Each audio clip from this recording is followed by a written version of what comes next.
बिस्मिल्लाहिर्रहमानिर्रहीम। आपका सवाल है, क़यामत किसे कहते हैं? आपका जवाब है, जिस दिन पूरी कायनात खत्म कर दी जाएगी और सभी इंसानों को दोबारा जिंदा करके हिसाब लिया जाएगा, उसे क़यामत कहते हैं। सवाल है, क़यामत के दिन सबसे पहले किस अमल का हिसाब होगा?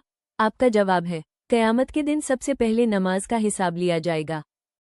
सवाल है, क़यामत कब आएगी? आपका जवाब है, क़यामत का सही समय अल्लाह ही जानता है, कोई इंसान या फरिश्ता नहीं। सवाल है, क़यामत के दिन इंसान की सबसे बड़ी कामयाबी क्या होगी? आपका जवाब है, क़यामत के दिन इंसान की सबसे बड़ी कामयाबी अल्लाह की रहमत से जन्नत में दाखिल होना सबसे बड़ी कामयाबी होगी। सवाल है, अल्लाह की मदद कब आती है? आपका जवाब है, मुसीबत में सब्र, दुआ, हलाल कमाई और नेक काम करने से। अल्लाह हमेशा अपने बंदों के लिए रास्ता निकालता है। जो यकीन के साथ मदद मांगता है, उसके लिए दरवाजे खुल जाते हैं।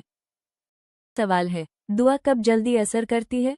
आपका जवाब है, सजदा, तहज्जुद, जुम्मे का दिन और बारिश में। दुआ सच्चे दिल और हलाल कमाई के साथ की जाए तो अल्लाह उसे जल्दी स्वीकार करता है। सवाल है, क्यों इंसान को हर वक्त अल्लाह को याद करना चाहिए? आपका जवाब है, याद अल्लाह दिल को शांत करती है, गुनाहों से बचाती है और मुश्किलों में मदद देती है। यह इंसान की रूह को ताज़ा और सुकून देती है। सवाल है, क्यों इंसान को सब्र करना चाहिए? आपका जवाब है, सब्र मुसीबत में इंसान की हिम्मत बढ़ाता है और अल्लाह की मदद दिलाता है।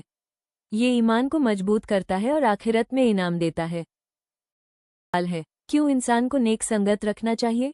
आपका जवाब है, इंसान अपनी संगत के अनुसार ढलता है। नेक संगत दिल को रोशन करती है, गुनाहों से रोकती है और ईमान बढ़ाती है। बुरी संगत धीरे धीरे इंसान को गुमराह कर देती है। क्यों इंसान को गुनाह से बचना चाहिए? आपका जवाब है, गुनाह इंसान के दिल को अंधा कर देते हैं और बरकत छीन लेते हैं। इंसान जब नेक काम करता है और अल्लाह से डरता है तो जिंदगी में सुकून और इज्जत आती है। गुनाह से दूर रहना हर मोमिन का फर्ज है।